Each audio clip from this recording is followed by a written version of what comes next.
Hello students, आज फिर हम लोग जो कल गॉस थ्योरम वाला हमारा एक पार्ट बच गया था, सबसे पहले उसको हम लोग कंप्लीट करने जा रहे हैं। ठीक है ना। तो आपको याद होगा कि कल के लेक्चर में हम लोगों ने आपको ये बताया था कि अगर आपके पास एक क्लोज्ड सरफेस है, ठीक है, उस क्लोज्ड सरफेस के अंदर आपके पास वन या more than one point charges हैं, ठीक है ना, तो उनके कारण वो जो आपके यहाँ क्लोज सरफेस है उसे आउटवर्ड फ्लक्स को हम कैसे इजीली कैलकुलेट कर सकते हैं with the help of Gauss theorem. ये कल की क्लास में हम लोगों ने डिस्कस किया था। ठीक है, उसी का एक और केस हम लेने जा रहे हैं, लेकिन उससे पहले एक बात हम समझ लें कि इनवर्ड फ्लक्स का साइन क्या होता है और आउटवर्ड फ्लक्स का साइन क्या होता है और क्यों होता है, इस बात को जरा हम समझ लें। ठीक है, तो पहले मैं आपको ये बताने जा रहा हूं कि अगर ये क्लोज सरफेस है और अगर यहां पर फ्लक्स इस तरह से जा रहा है, ये जो इलेक्ट्रिक फील्ड लाइंस हम इस प्रकार से शो कर रहे हैं, इसका मतलब ये है कि इस क्लोज्ड सरफेस के अंदर कोई नेगेटिव चार्ज है। कैसा चार्ज है? नेगेटिव चार्ज है। इसीलिए जो इनवर्ट फ्लक्स होता है, जो भीतर की ओर आने वाला फ्लक्स है, उसको हम क्या मान करके चलते हैं? ऋणात्मक मान करके चलते हैं। और जो आउटकमिंग फ्लक्स है, ये वाला इस प्रकार से अगर कहीं पर आ रहा है, तो अगर आप इस ढंग से इसको देखें तो हमें ये पता चलता है कि इसके अंदर कोई पॉजिटिव चार्ज है, जिसकी वजह से ये जो विद्युत बल रेखाएं हैं ये बाहर की ओर आ रही हैं, जो इलेक्ट्रिक फील्ड लाइंस हैं ये बाहर की ओर आ रही हैं। तो इससे हम ये अनुमान लगा सकते हैं कि इसके भीतर किस तरह का चार्ज है, इसके भीतर पॉजिटिव चार्ज है, ऐसा हम अनुमान लगा सकते हैं। ठीक है ना। तो इसी वजह से जो इनवर्ट फ्लक्स होता है, जो भीतर की ओर आने वाला फ्लक्स है, इसको हम क्या मानते हैं? नेगेटिव। और जो बाहर की ओर आने वाला फ्लक्स है उसको हम क्या मानते हैं? पॉजिटिव। ठीक है, तो अगर किसी सरफेस के अंदर कुछ फ्लक्स आ रहा है और कुछ फ्लक्स जा रहा है, तो इनकमिंग फ्लक्स को हम क्या मानेंगे? इनकमिंग फ्लक्स को हम मानेंगे नेगेटिव, और जो उसका आउटगोइंग फ्लक्स है उसको हम क्या मानेंगे? पॉजिटिव। तो नेट फ्लक्स कितना होगा? इन दोनों के एल्जेब्रिक सम के बराबर होगा। ठीक है ना। तो ये चीज पहले हम यहां पर समझ लें। तो अब उसके बाद हम एक जिस केस की बात करने जा रहे हैं, ये है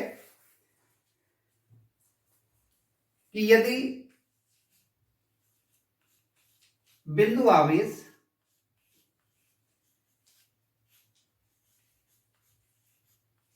बंद पृष्ठ के बाहर स्थित है, ठीक है ना, बंद पृष्ठ के बाहर स्थित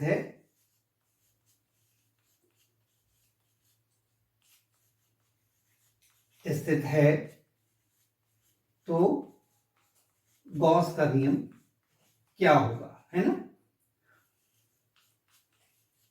गॉस का नियम क्या होगा उसको जरा हम समझने की कोशिश करते हैं। ठीक है, हम क्या करने जा रहे हैं? हम यहां पर Gauss law for external point, किसके लिए? अगर पॉइंट उस क्लोज सरफेस के बाहर लोकेटेड है तो उसके कारण वो जो क्लोज सरफेस है उससे जाने वाला नेट फ्लक्स कितना होगा, ये हम यहां पर समझने जा रहे हैं। फाइन। तो ये सपोज हमारे पास एक क्लोज सरफेस है, ठीक है ना, और ये कोई एक्सटर्नल पॉइंट है P, जहां पर कोई चार्ज है सपोज प्लस Q। अब इससे इलेक्ट्रिक फील्ड लाइन जा रही है इस प्रकार से। तो इस डायग्राम से हमको क्लियर है कि जितना इसमें फ्लक्स अंदर की ओर जा रहा है उतना ही फ्लक्स इससे बाहर की ओर जा रहा है, बाहर निकल रहा है ना। तो जितना फ्लक्स इसमें एंटर करेगा, हम ये मान करके चल रहे कि उसके भीतर ये जो क्लोज सरफेस है इसके भीतर कोई भी पॉइंट चार्ज नहीं है, कोई भी चार्ज नहीं है। तो इसमें जितना फ्लक्स एंटर कर रहा है उतना ही फ्लक्स इससे बाहर जा रहा है। ठीक है, तो ऐसे केसेज में जब बिंदु आवेश बंद पृष्ठ के बाहर स्थित होता है तो टोटल आउटगोइंग फ्लक्स या नेट फ्लक्स जो होता है वो कितना होता है इस सरफेस के लिए, क्योंकि जितना नेगेटिव हो गया इतना फ्लक्स और इतना फ्लक्स क्या हो गया? पॉजिटिव। नेगेटिव पॉजिटिव आप देख रहे हैं दोनों की वैल्यू, यानी number of electric field lines बराबर हैं। जितनी लाइंस एंटर कर रही हैं उतनी लाइंस बाहर निकल रही हैं। तो इस केस में जो इलेक्ट्रिक फ्लक्स है उसकी वैल्यू क्या हो जाएगी? 0 हो जाएगी। ठीक है, तो दो चीजें हमने गॉस लॉ में आपको बताई। पहली बात ये कि अगर किसी क्लोज सरफेस के अंदर नेट चार्ज Q है तो आउटगोइंग फ्लक्स, उससे बाहर निकलने वाला फ्लक्स कितना होगा? Q over epsilon not times, पहली बात। और दूसरी बात, अगर पॉइंट एक्सटर्नली कहीं पर लोकेटेड है, मतलब उस सरफेस के अंदर नहीं है, तो नेट जो फ्लक्स होगा उस सरफेस से जाने वाला, उस क्लोज सरफेस से जाने वाला 0 होगा, क्योंकि जितना फ्लक्स एंटर करेगा उतना ही फ्लक्स उससे बाहर निकलेगा। इन दोनों बातों को हमें ध्यान में रखना चाहिए। ठीक है ना।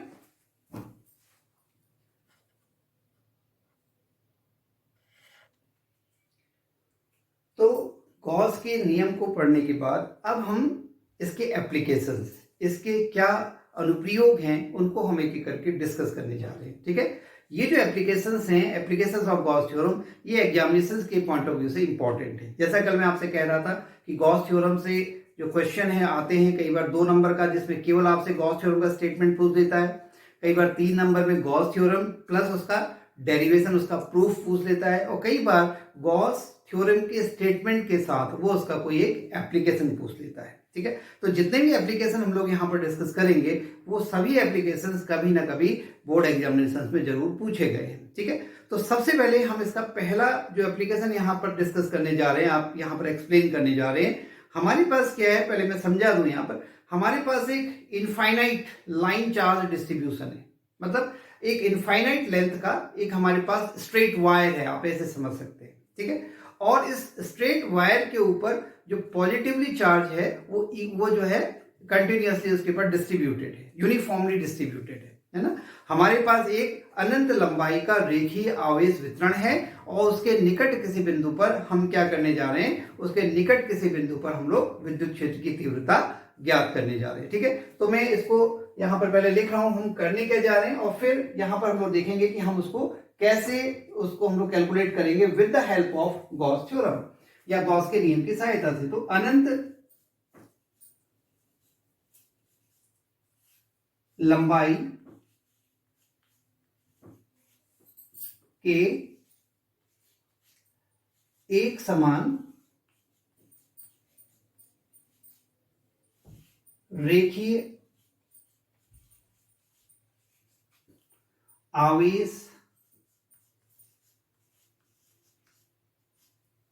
वितरण है ना, charge distribution, uniform linear charge distribution के निकट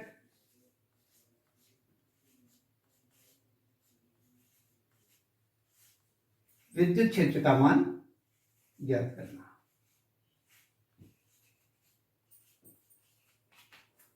और हम इसको कैसे करेंगे, हम इसको करेंगे with the help of Gauss theorem. हम इसको गॉस थ्योरम की हेल्प से यहां पर करने जा रहे हैं। ठीक है, तो सबसे पहले मैं एक डायग्राम बना रहा हूं, उस डायग्राम से हम समझने की कोशिश कर रहे हैं कि प्रॉब्लम क्या है और हमें करना क्या है।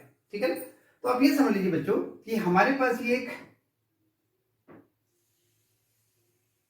इनफाइनाइट लेंथ, ये इधर से इधर तक अनंत लंबाई का, ठीक है, एक यूनिफॉर्म चार्ज डिस्ट्रीब्यूशन है। इस पर यूनिफॉर्मली पॉजिटिव चार्ज जो है डिस्ट्रीब्यूटेड है। फाइन, ये इस प्रकार से,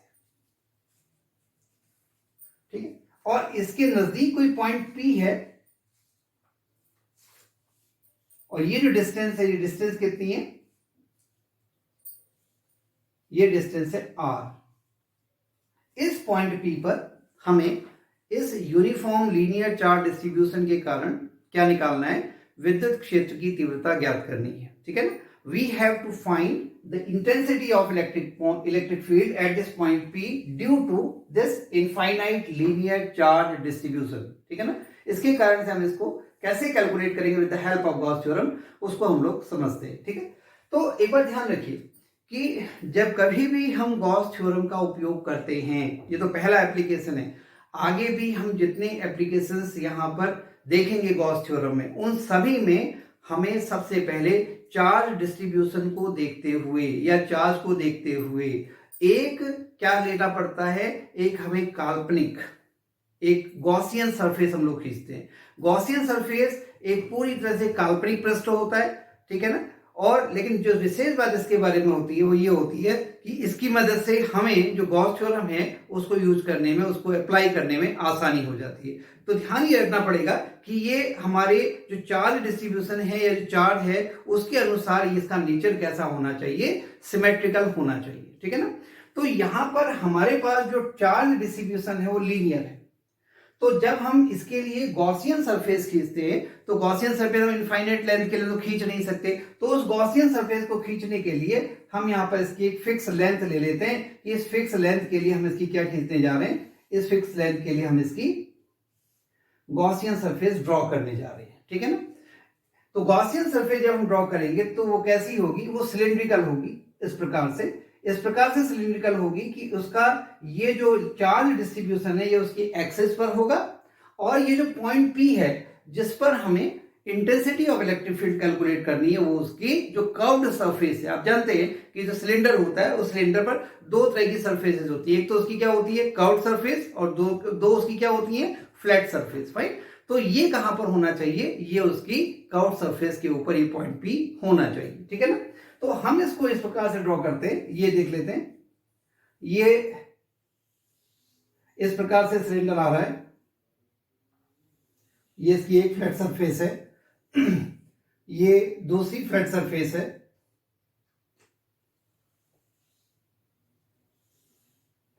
ठीक है, और ये इसकी कर्व्ड सरफेस है इधर की ओर,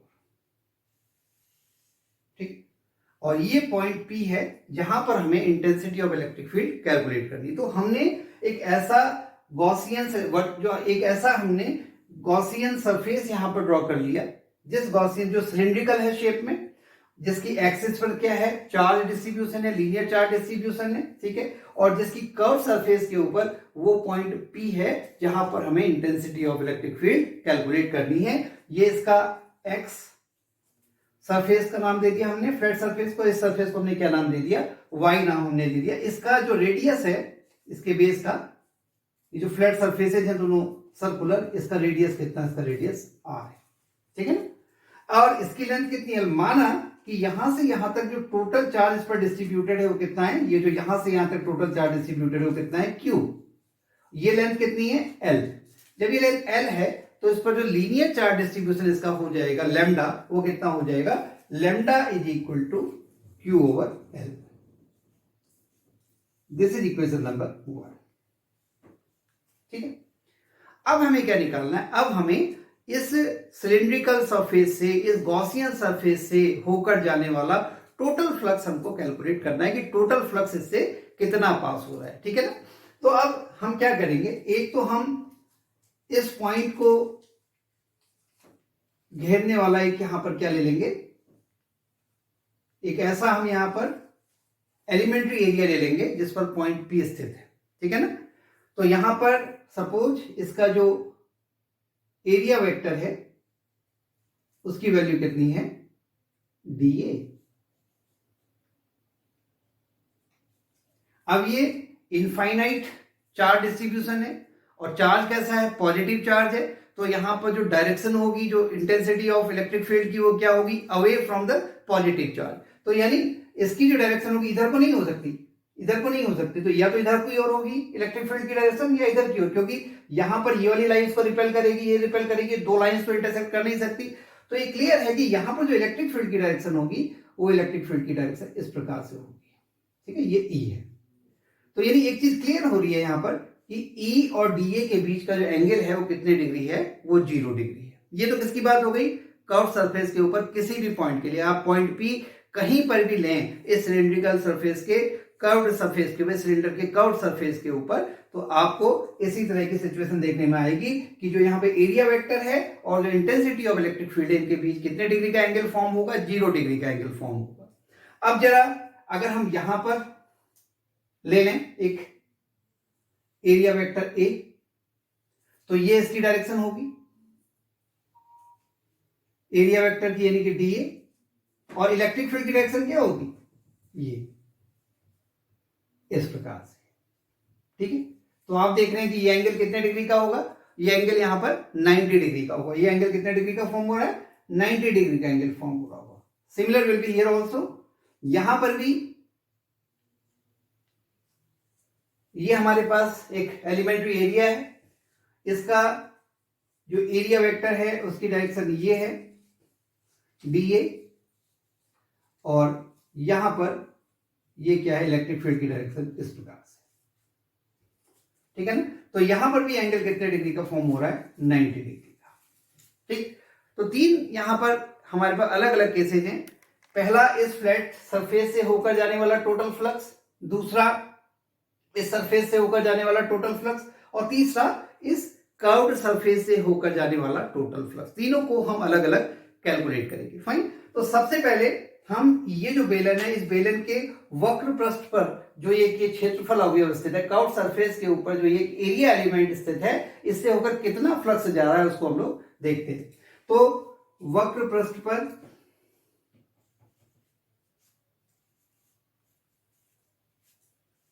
क्षेत्रफल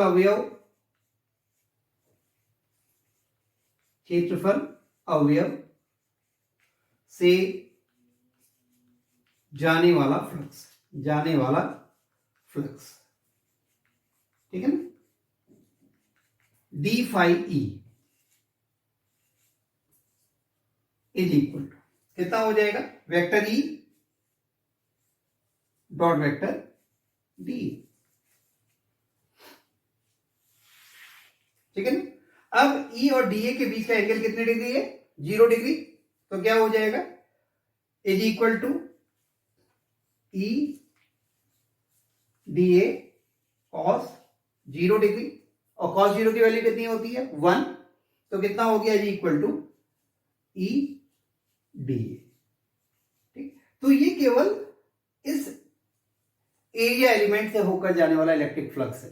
तो अगर हमें पूरी की पूरी कर्व सरफेस से होकर जाने वाला इलेक्ट्रिक फ्लक्स निकालना है तो हमें क्या करना पड़ेगा, ऐसे अलग अलग एरिया एलिमेंट लेने पड़ेंगे, ठीक है ना, स्मॉल एलिमेंट्स लेने पड़ेंगे, उनसे होकर जाने वाला फ्लक्स निकालना पड़ेगा, ठीक है। और उस फ्लक्स को हमें, उन सारे फ्लक्स को हमने क्या करना पड़ेगा, आपस में उनका टोटल करना पड़ेगा, उनको ऐड करना पड़ेगा, ठीक है ना।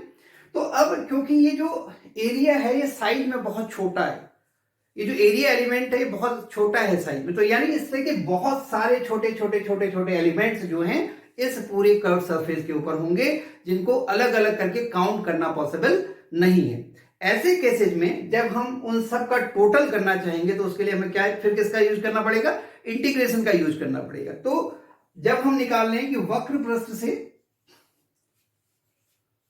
पृष्ठ से जाने वाला कुल फ्लक्स तो कितना हो जाएगा, देखें जरा,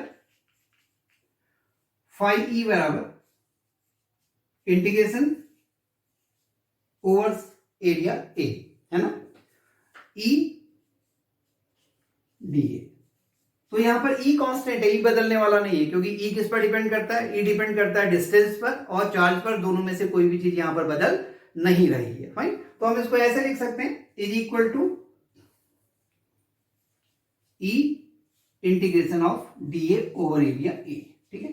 और आप जानते हैं कि जो आपका सिलेंडर होता है, जो उसका कर्व सरफेस होता है, उसका जो सरफेस एरिया होता है वो कितना होता है, वो होता है 2 पाई आर, और हाइट जो है सिलेंडर की वो यहां पर वो हाइट कितनी है, एल, तो कितना हो जाएगा, is equal to E into 2 pi R L, ठीक है ना। इसको आप यहां पर डाल सकते हैं इक्वेशन नंबर 2। अब यहां पर आप देखें कि एक्स सरफेस से और वाई सरफेस से जाने वाला जो फ्लक्स है वो 0 होगा।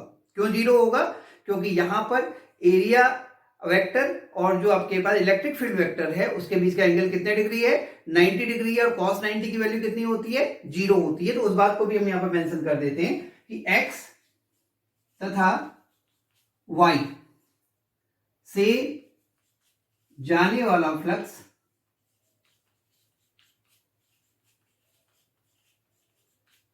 ठीक है कितना होगा, 0 होगा, 0 होगा, ठीक है ना। आप समझ रहे हैं। अभी हम इसको यहां पर दिखाते हैं, मैथमेटिकली दिखाते हैं कि क्यों ये 0 होगा, ठीक है। तो बच्चों जो हम बात कर रहे हैं कि यहां पर देखें आप, डीए और ई के बीच का एंगल 90 डिग्री, यहां पर भी डीए और ई के बीच का एंगल कितने डिग्री है, 90 डिग्री, ठीक है ना। तो इसके 90 डिग्री होने का मतलब क्या होगा, जब आप इस एलिमेंट से होकर जाने वाला फ्लक्स निकालेंगे तो ई डी ए कॉस 90 यानी 0 हो जाएगा। इस तरह से इस पूरे फ्लैट सरफेस से होकर जाने वाला फ्लक्स 0, इसका फ्लक्स में कोई कंट्रीब्यूशन नहीं है। इसी तरह से यहां पर भी ये डी ए ये ई दोनों के बीच का एंगल 90 डिग्री, इस एरियल एलिमेंट से होकर जाने वाला flux E D A cos 90 की वैल्यू 0, इस फ्लैट सरफेस का भी कोई कंट्रीब्यूशन नहीं। इसलिए जो टोटल फ्लक्स है वो केवल किसके बराबर है, टोटल जो फ्लक्स है वो केवल कर्व सरफेस से होकर जाने वाले फ्लक्स के बराबर है। वही हमने लिखा P तथा Q समतल पृष्ठ पर क्षेत्रफल तथा विद्युत क्षेत्र के बीच का कोण 90 डिग्री है, अतः इनके इनसे जाने वाला फ्लक्स कितना होगा, 0 होगा। ठीक है ना। तो क्या हो गया, अतः कुल फ्लक्स फाई ई बराबर कितना आ गया, E इंटू 2πr_L। ठीक है ना। अब हम गॉस के नियम से क्या जानते हैं, गॉस के नियम से क्या हो जाएगा, phi E is equal to Q over epsilon naught. ठीक है ना। तो ये वैल्यू आप यहां से यहां रख दीजिए, या इस वैल्यू को यहां से यहां रख दीजिए। क्या हो जाएगा, E into 2πr_L is equal to Q over epsilon naught. ठीक है। या हम इसको ऐसे लिख सकते हैं कि E is equal to Q over 2πr_L epsilon naught. अब जरा आप Q ओवर L को देख लीजिए। इक्वेशन 1 क्या कहती है, Q over L is equal to lambda. ठीक है। तो Q ओवर L की जगह पर क्या लिखेंगे हम, लैम्डा। तो हो जाएगा E is equal to lambda over 2π epsilon naught R। ठीक है ना। ये इसका फॉर्मूला निकल करके आ गया। इसका क्या इससे हम अनुमान लगा सकते हैं, इसे अनुमान ये हम लगा सकते हैं, अगर सारी चीजें कांस्टेंट हैं तो जैसे जैसे डिस्टेंस बढ़ेगी, डिस्टेंस बढ़ने के साथ साथ उसके व्युत्क्रमानुपात में क्या होता चला जाएगा, ये जो इलेक्ट्रिक फील्ड है, इस इलेक्ट्रिक फील्ड की वैल्यू कम होते चली जाएगी।